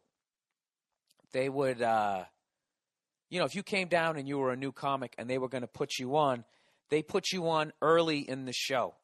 And they tried to, assess where you were as a comedian by sticking you basically in the show where they figured your talents were at. Which is, if you're newer, they put you earlier in the show. The Boston Comedy Club, if you came down, they're like, oh, yeah, you're a new comic? You want to go on? All right. They'd put you on like 3/4 through the show after like fucking Louis C.K., Jim Brewer, Jay Moore had just leveled the fucking room. And then they go, all right, you want to go on next? Right? And you literally would feel like, those Spike Lee movies where the main character that he'd be focusing on is just standing there, but the background is like slowly pulling away. That's what I would feel like. And I would immediately go from, feeling like, 5'10" to feeling like I was like 3'10". It was fucking unbelievable. Oh, it was the worst. And then all comics hung out in the back and you were convinced that they all thought you sucked and they were all watching you. It was brutal. So anyway, so I got to work with those guys this weekend. And I'm sitting there like a fan all weekend. And the crowds were amazing. And but the whole weekend, this fucking Jets-Patriots game is looming. And I'm sitting here going, this fucking game can go either goddamn way. They won once. We won once. I don't know what the fuck everybody's talking about. Like this is going to be a cakewalk. Our defense sucks. All right? And I'm just sitting there at one point. It was actually last week when the Jets beat the Colts. I'm sitting there going like, you got to be fucking kidding me. I'm literally talking to the comedy gods. Going, what are the fucking odds that the team I've been talking shit about for the entire fucking year is not only going to make the playoffs, back into the fucking playoffs, lose a playoff game, but then fucking win the fucking thing. The next week, they're going to play my fucking team, all right? And I'm going to be in New Jersey. The fucking game is at 4 o'clock or 4:30, whatever the fuck it is, and I go on stage at 8 in New Jersey in front of a bunch of fucking Jet fans. Why does this keep happening to me? It's unfucking, I can't explain it. I go down to Philly, all that fucking shit happened. I guess that had nothing to do about sports. Sports pulled me out of the mud down there. Another fucking time, I have a random weekend booked at Caroline's. A random fucking weekend. They book it like 6, 7, 8 months out. And lo and behold, the weekend I come in, the first night I come in, the night I fly in to do morning press. I flew in on like a fucking Thursday or Wednesday, I can't remember what. The fucking Yankees win the World Series. And I'm staying in Times Square. I'm trying to sleep, and I can't because all I hear is out in the fucking, outside my hotel window, hey, the fucking Yankees, fucking 27. And I'm sitting there with pillows on each side of my fucking head. So now I'm sitting there. And I'm going, this is classic my career. This is either going to be fucking amazing or an absolute goddamn debacle. And I was sitting in my fucking hotel room. And Brady threw that pick. And I was like, oh, my God. Oh, my God. Please no. Please, please don't. Not this week. For the love of fucking God. Could you not? I'm trying to go 100 days without boozing. Can you not do it this week? I know we're not good enough to win the Super Bowl this fucking year. I know we're going to lose in the playoffs, but can we just not lose to these fucking shit-talking cunts? Please. Right? And then they fucking Keystone copped it and missed the field goal, and we drove down the it just fucking unraveled. And the whole time I'm sitting there going, what is going to happen at my stand-up show? Because I already been walking around the casino that day, and all I'm seeing is Jets jerseys. I see a couple of. I'm in fucking Atlantic City, New Jersey. All right, the Eagles are not in the playoffs. There's no playoffs. There's no Eagles fans there. It's Jets fans, and I got this show to fucking do. And I perform in an art where it's okay to yell, hey, you fucking suck, you faggot. It's okay to do that. And I'm watching my team unravel. And I'm just sitting there, ironing my show shirt.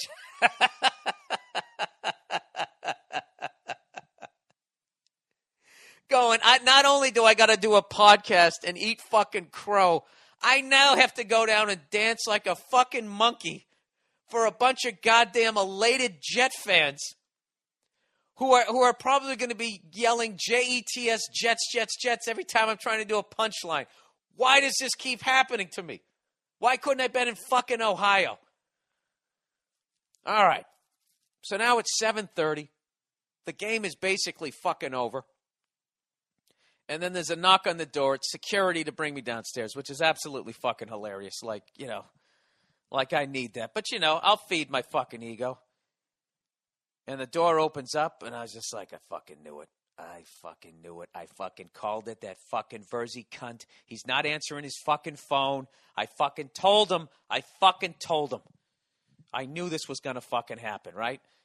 And the guy takes me downstairs, and I'm thinking, well, you know what's great about this shit is they're taking me the Goodfellas way. So I can go down in the elevator. I'm in the catacombs behind the fucking massive theater. I'll just sit there. I'll watch the final fucking minutes of the game, you know, because unlike those other fucking fair weather cunt fans who left Gillette Stadium, you know, I'll get to that later. But there's a reason why they build stadiums as big as they do. It's for all the fair weather fucking fans. All right? And it's also why you should never be upset if somebody you love doesn't return a fucking fan letter, because that's what fans are. That's what they are. You know, entertain me. I love you as long as you do what I want. And then you don't. When you're down, I'm going to walk out on you. And I'm guilty of it too. I've had plenty of fucking people that I've been fans of that went broke. I never sent them any goddamn money. I just talked to my friends. Dude, what the fuck happened? What happened to Leif Garrett? Leif Garrett. So anyway, I'm going down into the in there, and I'm thinking, well, whatever. You know, what the fuck? There's no way it's going to be worse than Philly.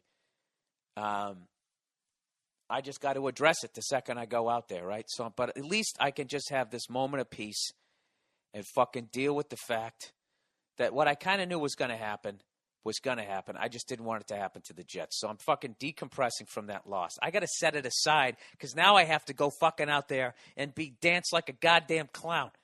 So as I'm sitting there watching the final fucking seconds of it, all of a sudden I hear Jim Brewer coming down the fucking corridor going, "You fucking believe this shit? You fucking..." It just keeps getting louder. I'm like, please don't walk into my dressing room. And he just comes walking in. He's like, "Oh, the fucking Patriots." And he starts miming, jerking off in my face. And he goes, like he just blew a load in my face, right? He goes, "Fuck you, motherfucker." Like I had been talking shit all weekend. It proceeds to start trashing me and the Patriots. And it was actually fucking hilarious because I saw me last year screaming about Peyton Manning, because you only hear shit about your team. You know, you never hear anything fair and balanced. And he's sitting there, starts going, "Oh, Tom Brady, he's the greatest fucking quarterback ever." It was literally my rant from last year about Peyton Manning. So, was I getting my just desserts? And he just kept trashing me. And then I said, like, "Oh, fuck you. You still haven't won one since 1969. He goes, "Fuck you. You sound like a Yankee fan, faggot." And he's right in my face. I took a pounding from him. Classic Jet fan, though. Didn't say shit before the game. Was all fucking nervous, just like everybody was. Admit it. I didn't get any emails from Jet fans. And afterwards, you know what? I only got a few. And it was from the usual cunty ones that, really need to go hug their dad or whatever. So then I'm sitting there going, oh, my God. And Norton came in and he was kind of fucking laughing. He goes, "You bummed out?" I go, "Yeah." I know. I'm past it, dude. I got to do this. And I go, there's going to be a lot of Jet fans out there, isn't there?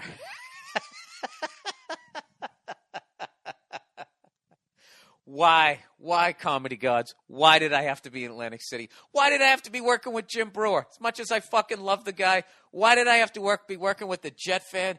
You know why? Because I deserved it. Because I've been talking shit all fucking year. I actually became what I didn't want to be. What I was trashing Rex Ryan for. So anyway, so now I'm standing out in the wings. 100 people. So I'm peeking through the curtain, right?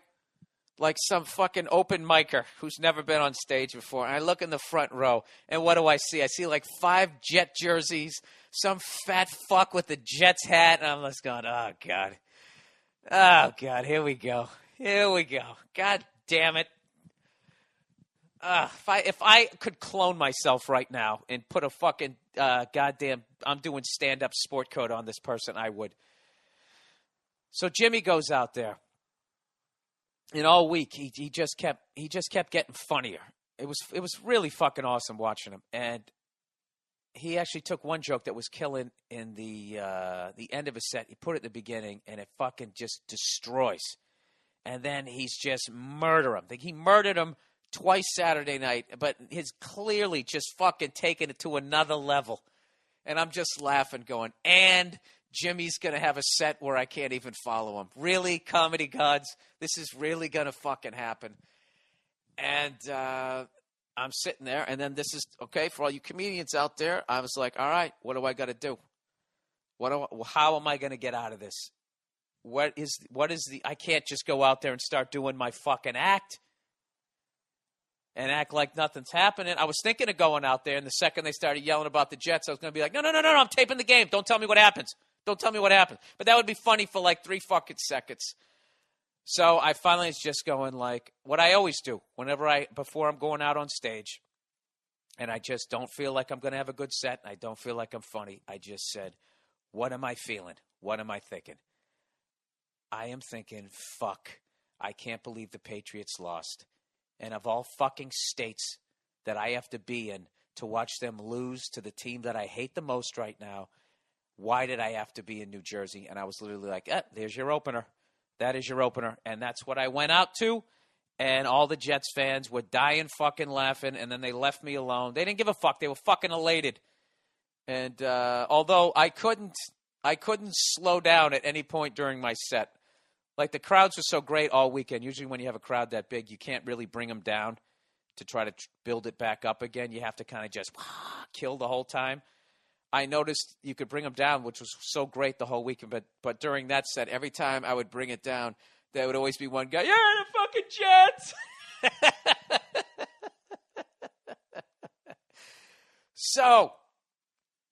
So I took my pounding. So there you go. Congratulations, seriously. And I have to admit something too. I walk by, like, you know, when your team fucking loses a game like this, where you give a fuck like this, you cannot watch ESPN for a good 3 days. And I haven't been able to do that a lot this year. I couldn't do it when the Ravens raped us. Oh, I guess it was a year ago. When the Ravens raped us last year in the playoffs. I didn't watch it for like 3 fucking days.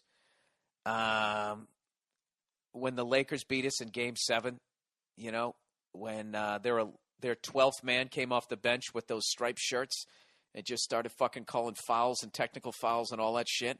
I'll never get over that, by the way. I didn't watch it for like fucking... I couldn't even watch TV because I live in Los Angeles. I had to close the windows. Lakers, fucker! I had to deal with that. And then this one. I've had 3 bad things come in 3s, right, people? I don't believe in that either. You just start recounting after 3. And this is one of them. I just could not watch. I still have not watched 1 second of ESPN. I flip by real quick with the mute button on, and if there's a game on, I'll watch the game.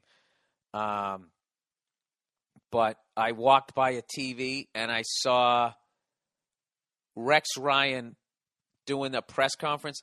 I only heard a couple things he had, but he had a genuine look of joy on his face. And for half a second, I was actually somewhere in my jet-hating mind happy for the guy. Like, you motherfucker.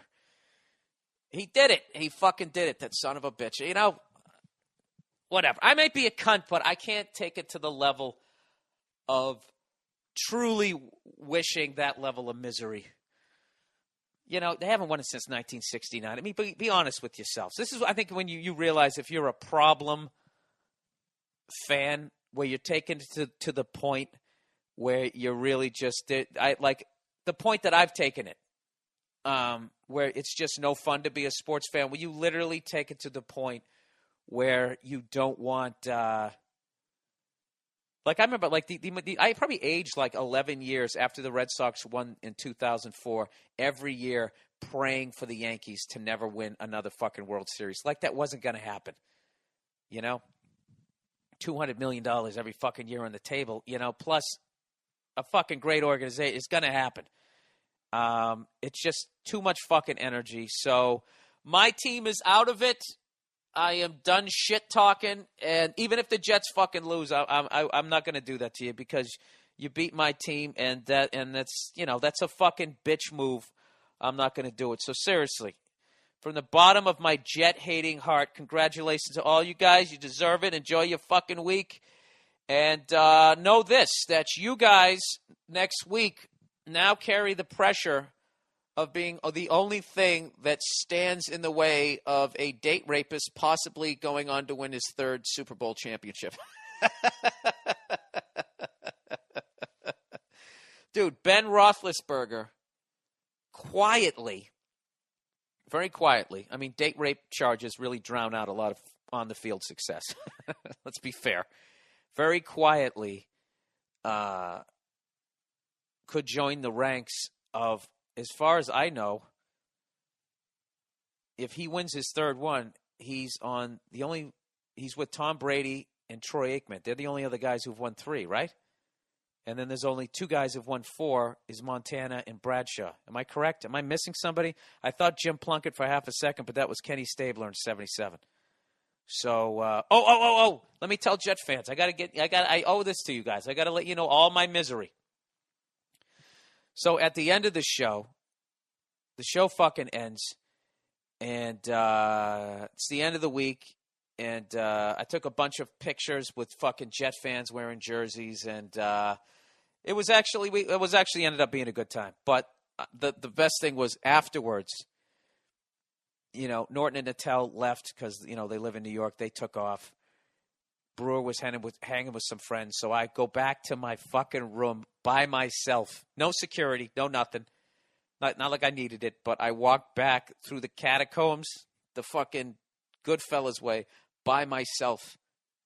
Just thinking about the loss. All I hear is the sound of my shoes hitting the tile floor. Walking to that service elevator that looks like shit because they move furniture in it. Went up to my floor. Went into this amazing suite that they had given me. By myself, I sat there. I ordered room service, and by myself with the TV off and only one light on in silence, I ate a cheeseburger, some French fries, and I got some cheesecake for dessert.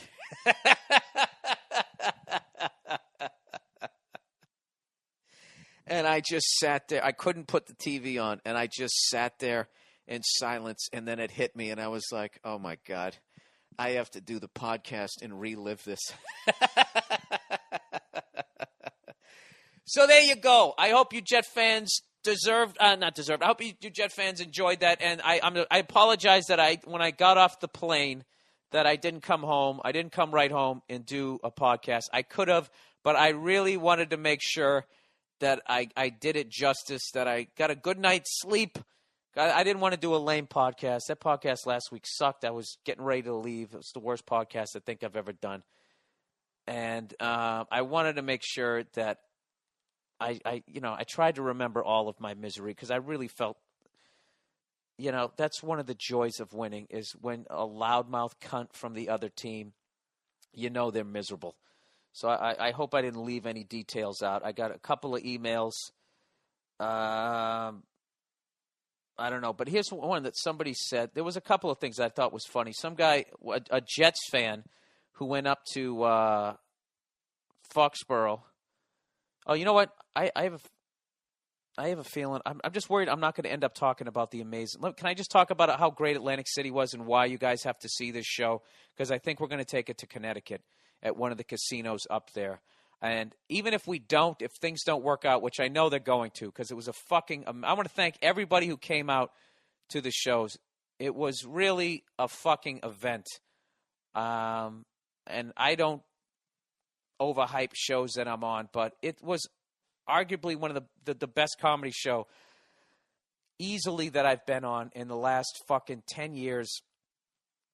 And it's the strongest tour I think I've ever been on. I mean, those Opie and Anthony ones were fucking amazing. Those were amazing, though. Especially that night in Philly. That's what's so funny about those fucking idiot Philly fans. If you saw the lineup that night was Patrice O'Neal, Robert Kelly, Tracy Morgan, Ralphie May, Jim Norton, me. Who else was out there? I'm going to forget. Bob Saget. It was fucking insane. It was like one of those rock and roll Hall of Fame shows where they bring out like fucking all these musicians and stick them on the stage, and then somehow it always sucks. Is it ever good when you have 58 guitarists and 19 drummers? It never sounds good. And then they always play like Mama Kin or some fucking standard. Hail, hail, rock and roll, or some stupid shit that this is the first song we played when we were 16. Except it was actually a great show. But this will be the strongest one that I've been on since the O&A Virus tour. And Opie and Anthony came down too, and it was fucking great. I was hanging out with both of them. Anthony is absolutely fucking hilarious, and there needs to be a documentary made about people who play blackjack. He came in from playing blackjack, and he had sweat under his armpits like he had been playing full court basketball in a turtleneck sweater. It was awesome, and I went over and I watched him gamble, and he was hilarious, and he was cursing out this fucking retard who didn't know how to gamble. He fucking hit on 17, went over, and then the dealer got 21, and I swear to God, if Anthony killed him right then and there, I would have become an accessory to murder. Not in that I would have helped him kill him, but I definitely would have helped to hide Anthony from the authorities. Do you mind if we come in, Mr. Burr? Do you have a warrant? Yes, we do. Yeah, just stay out of the bedroom. It's not really cleaned up. Anyways, it was an unbelievable night, and I don't know when we're going to do the show again, but I have to tell you, if you get a chance to see any of those three fucking guys, like Jim Norton is the funniest I've ever fucking seen him. Dave Attell is a fucking beast, and Jim Brewer, I'm telling you, has one of the top 10 funniest fucking bits I've ever seen. Obviously, I'm not going to, ruin what the fuck it is, but it starts off, I was standing up watching him, and by the time he was done, I was slumped down. I mean, it's a fucking dirty casino rug. If I could have fucking been laying on the ground laughing, I would have, but I was actually, I was crouching down. You ever see, like, when they gamble in China, how they crouch down? I was sort of sitting like that, but I was fucking dying laughing, like, leaned sideways into the wall. This is how funny the joke was. I actually was downstairs in the green room at one point and called Nia while Jim was on stage, and you could hear the show, and I put the phone up to the bit, and she was dying laughing. So if you guys get a chance to see any of them, go on their websites, go see them, because it was just a fucking unbelievable weekend, and I really, really hope that we get to do it again. And I want to thank Jim Norton for putting the whole thing together. It's just a great idea, and the fans were fucking amazing. They were quiet. They would laugh, and then they would be quiet and let you set it up. I felt like I was working at the Cellar, or just a great comedy room, but it was this fucking 2,200-seater conference room. So I hope you guys all had a great time. I got ridiculous emails about people telling me how funny the show was, and I got like 3 emails from people telling me that was the first comedy show they ever went to. Well, all I can say is you picked the fucking right one. So that's it. So I'll let you guys know when we're going to be doing more. All right. So here's an email I got from a Jet fan who went up to Gillette Stadium. All right. Pat fans are all scumbags who shop at LL Bean. Be honest, Patriot fans, if you really remove yourself from the situation and you go by a Patriots tailgate,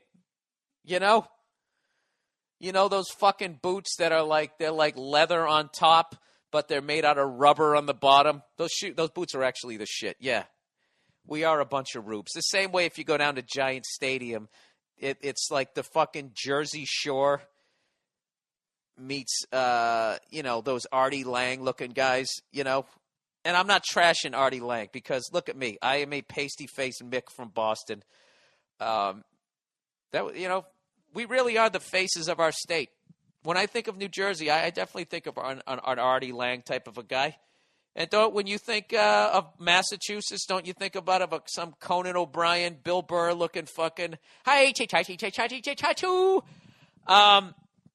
So I'm not going to lie with you, and I'm not going to say that we aren't scumbags up there. We are. Dude, I got a system.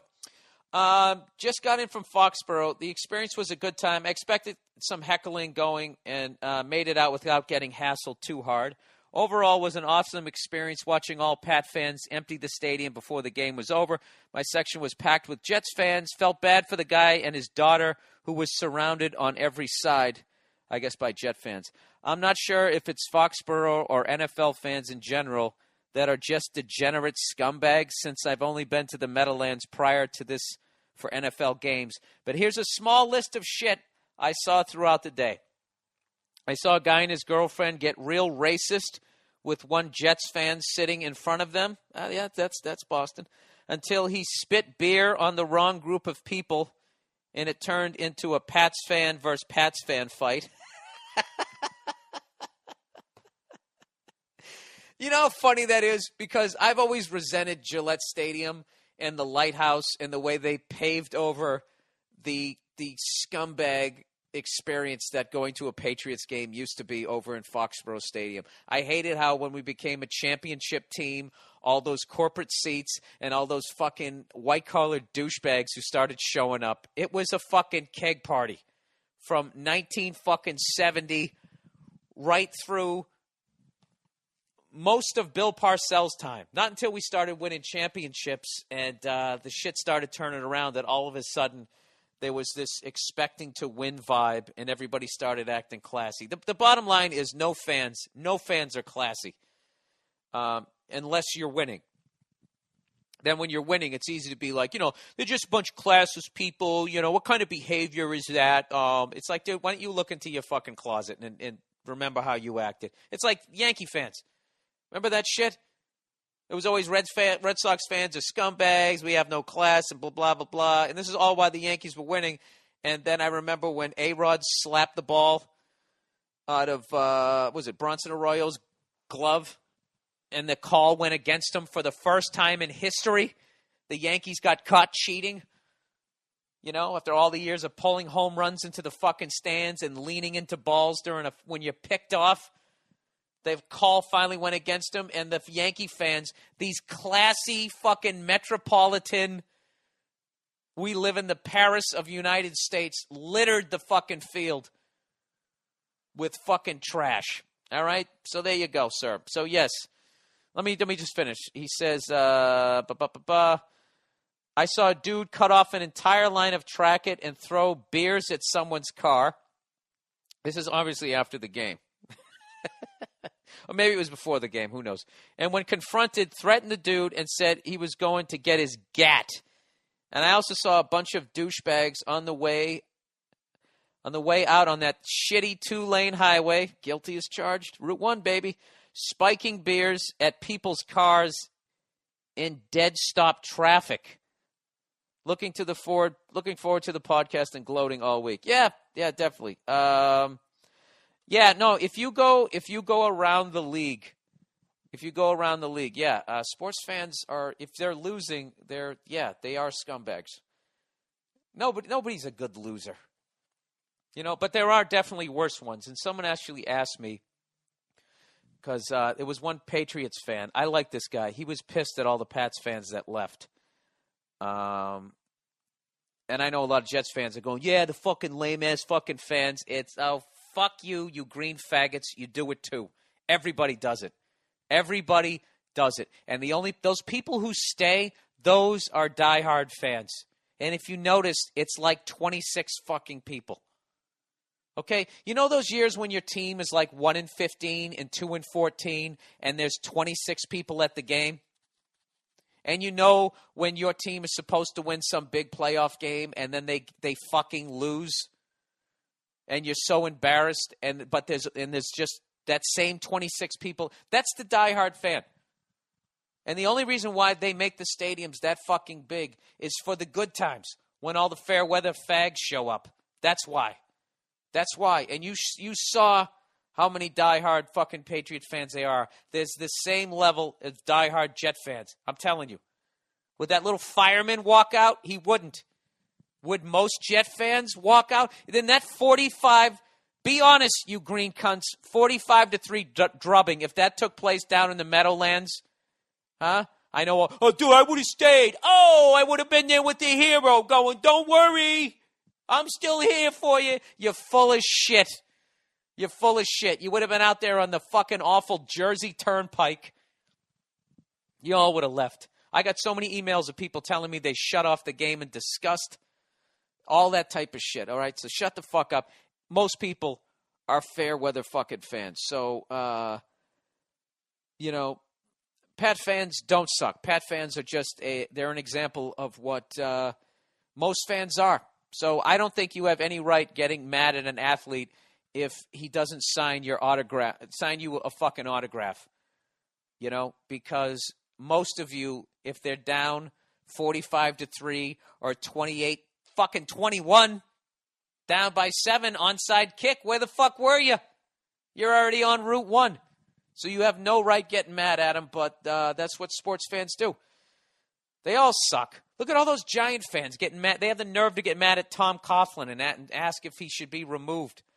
The guy's like 2.5 years removed, 3 years removed from beating an undefeated 17-point favorite in the Super Bowl, and now everybody's acting like the game passed him by. I don't know. So I know this has been pretty much all sports this week. It had to be. But Patriot fans, okay, a lot of you are zoned out from watching ESPN and all the hype about this Patriots team. You got to understand what Belichick did this year is he's rebuilding a fucking monster. And the fact that we were able to get as far as we did with the team that we had, that awful fucking defense, to somehow go 14-2 when you let up 24 fucking points. I can't wait to run into this fucking dickhead down at the Comedy Store, another Patriots fan who was, you know what I hate when you have a sports debate and somebody has a point, okay? And not only do they not wait for you to finish, they say their point and then they just keep repeating it.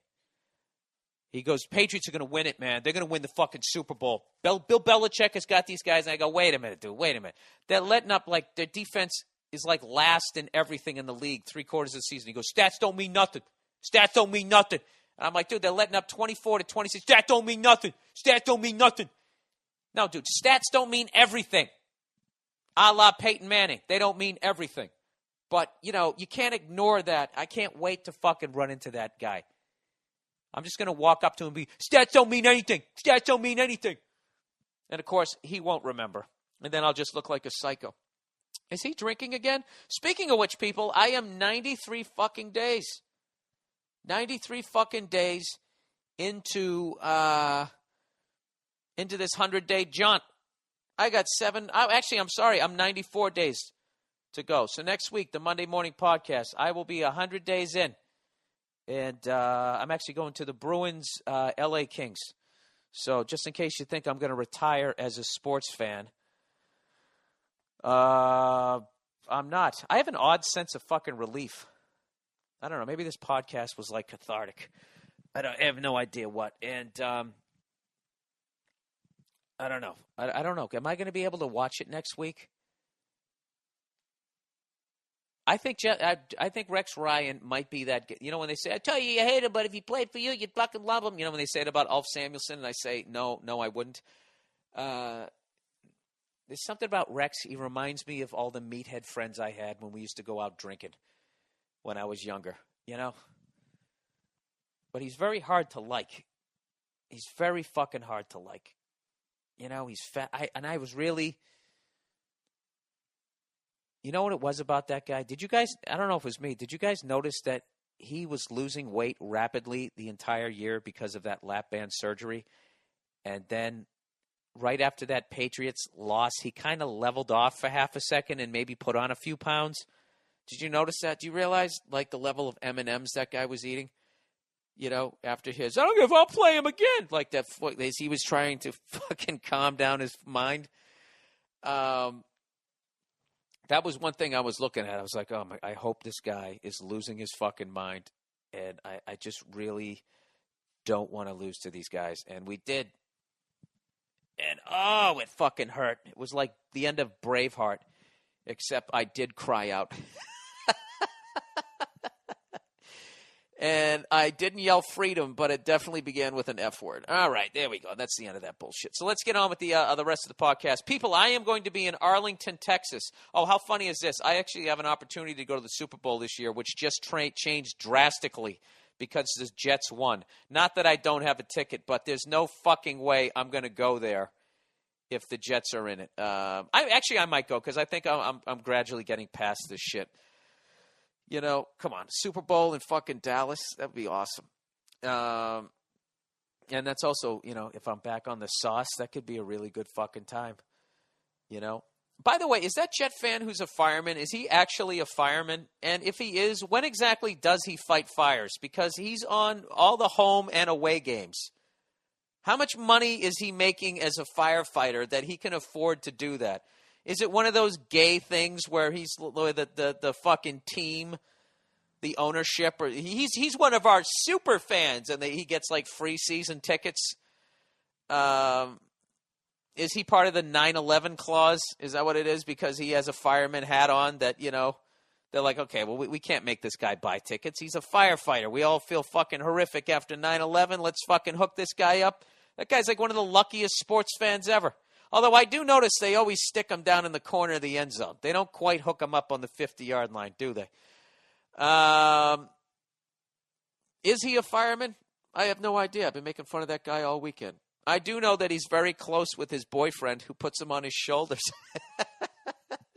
I still maintain that, Jet fans. I will not back down on that. If that was my fucking son, don't you ever put another man on your fucking shoulders with a fireman's hat. You understand me? If you had a fucking mustache, I would never talk to you again. Do you understand me? Huh? Hey, I'm fucking talking to you. As long as you carry my fucking last name. All right? Then go to your room and think about it. All right, let's try to get something out of here. Let's try to get something fucking going on about this. All right, where are we? Oh, here's a revenge story, and this one's disgusting. All right, if there's any women actually still listening to this podcast after I did fucking an hour about a goddamn football game. All right, revenge story. And I wrote gross in parentheses. Okay. I don't know if you still do those revenge stories anymore, but I thought I'd pass mine along anyway. All right, I had this roommate in college who would chew loudly. Oh, that was one of my big pet peeves in life. If you're a fucking adult and you eat with your mouth open, I really think I should be able to legally fucking stab you in the jugular with the utensil you're eating with. Be it a chopstick, a fork, a fucking spoon. I'll get a fucking spoon in there. I will. Butter knife, slowly fucking saw my way into that. He would chew too loudly, scream into the phone when I was trying to watch TV, leave the toilet seat up when there were ladies over, and generally gross out my girlfriend with his caveman-like habits. Between that and his constant messes, I was having to clean up. I got fed up after a while. Talking did nothing, so I had to get creative. Since we shared a bathroom, we also shared the toilet paper. All right, people. I'm giving you an opportunity to hit stop right now. All right? You can hit stop. You can hit pause. You can fast forward. It's probably going to take me another minute. Okay? Have you done it? Because I'm going to start reading in 3, 2, action. I took the roll into my room, unraveled it, and with my girlfriend's assistant, dripped some leftover jizz on it. Let me read that sentence again. I took a roll into my room, unraveled it, and with my girlfriend's assistance, dripped some leftover jizz on it. I made sure to space it out every few sheets so that it was throughout the roll and in a small enough quantity that wasn't obvious. Just exactly how did you do that? Were you fucking choking your cock? Unchoking, choking. Unchoking, choking. Is that what you were doing? Did you have a fucking turkey baster? This is disgusting. This is fucking disgusting. So you left a small enough quantity so it wasn't obvious. The satisfaction of knowing that when he wiped, he would be rubbing my semen into his ass made the annoying habits far less annoying. After that, whenever he would chew loudly or be annoying, my girl and I would think of what we'd done and just start laughing, knowing that I had planted my seed inside of him, so to speak. I highly recommend this to anyone who has an annoying roommate and has never been tested and has tested negative for HIV. Dude, that is fucking disgusting. First of all, how do you know when he went in there and wiped his ass?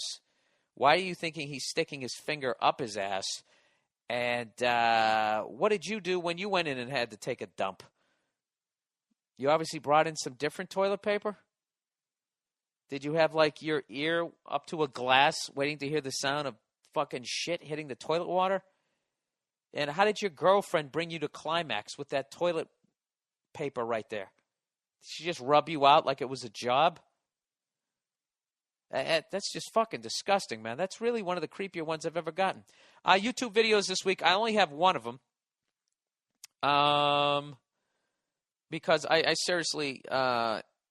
like I said, I was flying back from Atlantic City, and I didn't have time to go through all the YouTube, so I apologize. I only have one, The Left Rights, I'm on Crack. It's actually a really cool music video. Silly song. Maybe you can, that's just sort of one happy one. Let me do I got a couple of advice, and then I'm going to tap out here. All right, advice. I know this girl. I've known her for a bit. We're friends. We've been for a while. Okay, now this one, you know how everybody always trashes me for the way I fucking read? I know I suck at reading, but I have to let you know, this is all in lowercase, and there's absolutely no punctuation whatsoever. I don't know if this guy text messaged this or what, but this is not my fucking fault. Let me try my best to read this. All right, Bill, I know this girl. I've known her for a bit, and we're friends, no period. We've been for a while, comma. Anyway, about a month ago, I asked her out on a date, and she said yes, comma, continuing the sentence. He doesn't have periods. He just has commas. Lowercase I. Took her out, and we had fun. No period. We talked shit. Was hunky-dory. No comma. We kissed. It. No period. It was awesome. First date. It was an awesome first date. Hey, there's a period. No capital letter. Then I barely fucking heard from her. No period. I was running around like a fucking jackass. No period. Just trying to talk to her. I'm sorry. I guess it keeps going. Just trying to talk to her. And when we would talk, it was fine. Oh, there's a period. I was beating myself up, going crazy. No period. I was some piece of shit. Anyway, I pulled myself together and I asked her out again. She once again said yes. Awesome, right? Well, not your fucking lack of punctuation. That's not awesome. So we go out again. Went cool again. I didn't kiss her this time. I don't know. It was just off. But anyway, comma. That was no punctuation in all of that, you fucking dick. Once again, I fucking didn't hear a thing. So I said, fuck it. I don't need this right now. And we just went back to being friends. Never talked about it. Just let it lay. I'm fucking seeing double at this point. Anyway, lately I've been talking to her a lot. Like I said, we're friends, but she's very clearly been flirting with me, and I honestly have been flirting back. I still like the girl. No period, no nothing. But I just don't know if it's worth it. You know? Period. No question mark. She's got a lot of drama. She's one of these girls that gets drunk at a party and cries, then asks people if she's pretty. Which she really fucking is. Like, really hot. ... But I do like her. I just don't know if I should put myself through this shit again. What do you think, Bill? I legitimately would like your advice/opinion. Okay, the first thing I would do, I would get some sort of spell check. I would get some sort of phonics or some sort of shit to teach you how to write. All right, people? I know I suck at reading out loud, but can you do me a fucking solid? I'm not reading any more fucking emails that are like this. All right? Because this is literally, I'm starting to lose my fucking eyesight. So what do I think? Yeah, okay, this is what I think. I think you should definitely not get into a relationship with this girl. This girl is a fucking nightmare. All right? There's all kinds of red flags. I don't know what happened to her, and I can tell you right now, you don't want to find out what's happening to her. What happened to her? You don't want to find out in that you don't want to have feelings for this girl. All right? And when the other fucking bag of shit hits the floor and your heart is underneath it, you don't let a girl like this break your heart. All right? You can see it from a mile away. She is a fucking mess. All right? There's plenty of great girls out there. You're a young guy. Go find one. All right? Find a girl. Make a list of shit. All right? One of the big things, if you want to find a really good girl, is find one who has a great relationship with her parents. Hopefully, they're still together. All right? That's another good thing. Start with that. But if they're sitting there, you think I'm afraid? They got low self-esteem issues. You're going to kill a decade of your fucking life trying to build them up. And you know what it's going to be? It's going to be fucking exhausting.